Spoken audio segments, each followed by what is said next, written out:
On the morning of December the 26th, 2004, Amanda Rabau was in bed with her boyfriend in a beachside bungalow in the resort of Khao Lak. It sounded like a jumbo jet, when you go to get on a plane and you walk up those stairs and it's the engines are spinning round and it's really, really loud.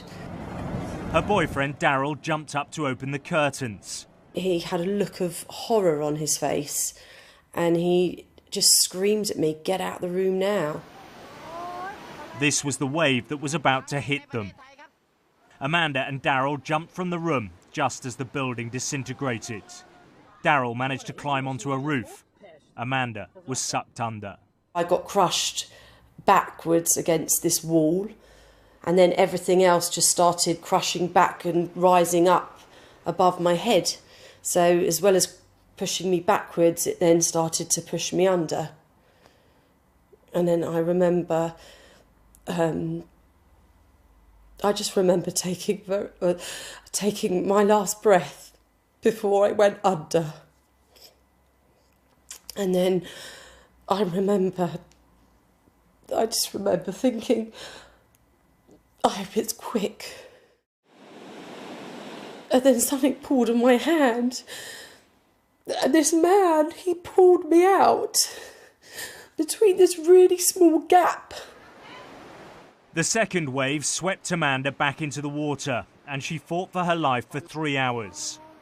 When the water finally receded, she was surrounded by bodies, including the man who'd saved her.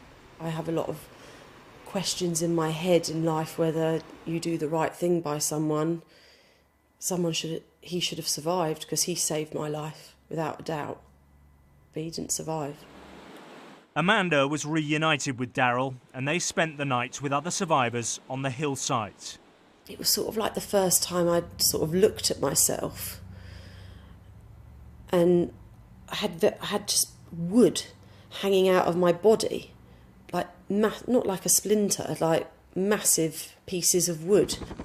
I was with the rescue teams as they discovered the horror that had unfolded in Khao Lak 2 days later. Local people say more than 2,000 people could have lost their lives there, although that figure is impossible to verify. The Thai authorities are struggling to cope with the sheer number of bodies. All through the night we could hear helicopters and sirens and cars, and we thought, this is good, in the morning we'll be rescued, people will come and get us. But that wasn't the case at all. When the roads were finally cleared, they managed to get on a bus to Bangkok.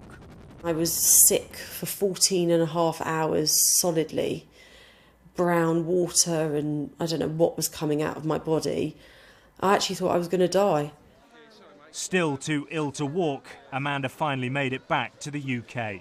There was a girl who I can't find, her name was Matilda, and she was from Argentina, and we were in the sea together.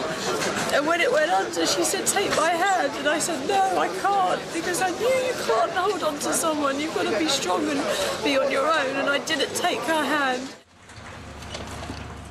Despite her injuries, Amanda couldn't shake off the need to go back to Khao Lak. Within 6 weeks, she'd returned to Thailand with £50,000 she'd raised just by telling her story to help with disaster relief.